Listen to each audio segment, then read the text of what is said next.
Si la batterie du moteur est déchargée, il est possible de faire démarrer le véhicule à l'aide des batteries auxiliaires. Pour ce faire, il suffit d'appuyer sur le bouton auxiliaire Start et de tourner la clé du contact pour démarrer le véhicule. La génératrice peut être démarrée par un bouton situé dans le tableau de bord.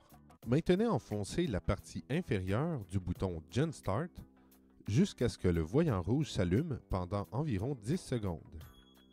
Ensuite, démarrez la génératrice en appuyant sur la partie supérieure du bouton.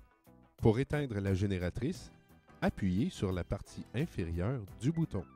Les ventilateurs et la climatisation de la cabine sont contrôlés par les boutons situés dans le tableau de bord.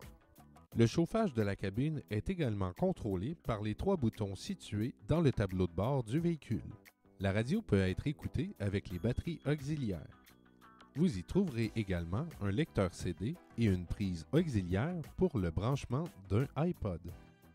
Lorsque le sélecteur de vitesse est à la position marche arrière, la caméra de recul s'allume automatiquement.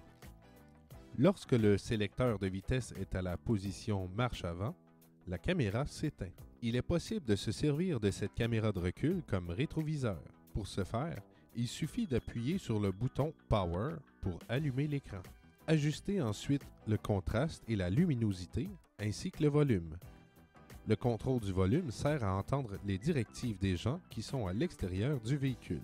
Il est impossible pour le conducteur de parler aux gens de l'extérieur à l'aide de cette caméra. Une fonction pour le jour et pour la nuit est également disponible pour ajuster l'intensité de l'éclairage de l'écran.